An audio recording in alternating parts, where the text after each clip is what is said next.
These are called meat packs.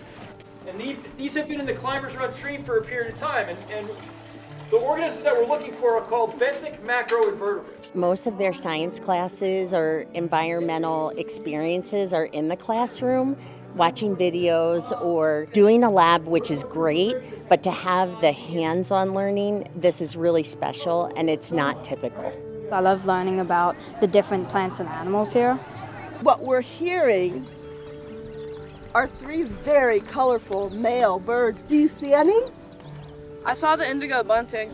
What we are witnessing, in particular amongst school-age children, is a population that is not having ample time outside, that is not being offered opportunities to get out in nature. And we believe that's a huge loss for our entire community. So you just want to grab your data sheets. I think it's important to the kids because they have to understand the world that they live in. The world that they have now is more curated because of electronics and social media. So being able to come out into nature and understand just the depth and the breadth of what nature does for us and with our environment, and that it impacts their everyday living, I think that is so important for kids to know. What do you think about the water quality of the stream based on this biology? Pretty good. Yeah, right? We've got these organisms over here that indicate really good water quality.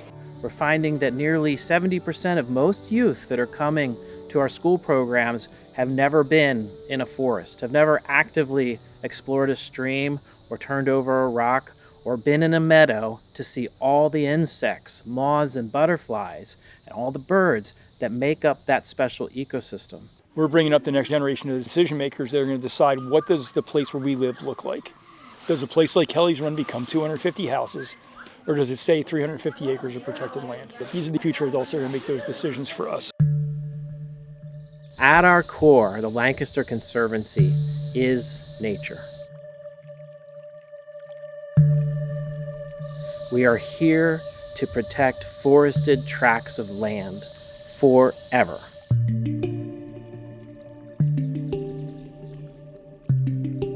Oh, whoa, bird! No, it's actually fine. Look, I'm not joking. We talked about what it is to conserve a landscape with middle schoolers.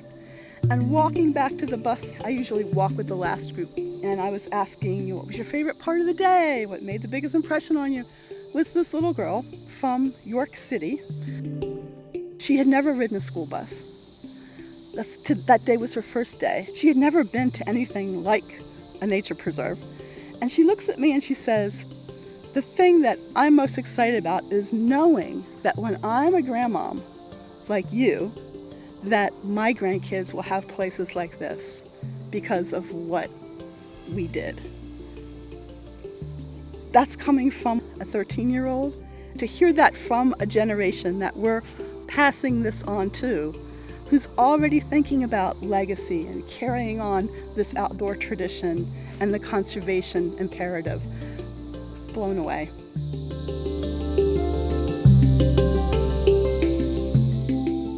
60% decline in insect abundance, 60% decline in bird abundance over the last 40 years. That past doesn't have to define our future. We can change it, and we are. A big solution is habitat protection, and that's what we're doing. We're buying land and we're keeping it from getting developed, and then we're restoring it. And so everybody can play an active role in conservation. It takes our entire community. It takes us as adults, and it takes that next generation, which is why we're so passionate about education and why we're focused on developing an education program that's multi-generational for adults and youth. Wait, minnows? Yeah, somebody found a minnow. Adults, I'm hoping that you will also be in the water. Good. Them knowing about this is important because they know to respect it, to keep it like it is. You look at a body of water and you just think fish, but there's a lot of other things happening in there that keep the fish alive, and it's good for them to know those things. And going in is the only way you're going to see some of that stuff. We both probably had the same amount of fun. His little brother might have had the most fun. Yeah. I got something with my hand. Yeah. Nature has a lot of creatures.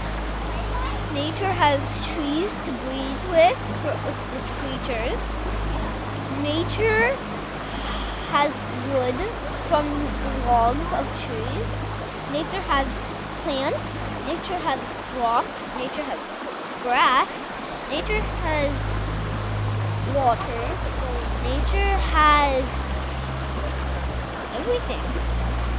The only way things are going to get protected is if we care about them. The only way we're going to care about them is by having experiences in those places. This is foundational to that, to the next generation of conservationists. But even beyond that, I mean, these kids are all not going to become foresters or naturalists or anything like that. They're going to become business people, and they're going to work construction and, you know, all the different jobs that we all do. But having the connection to place, I think, is the important part of that. I'm probably going to be like a doctor, but I definitely do enjoy being out in nature, so you never know.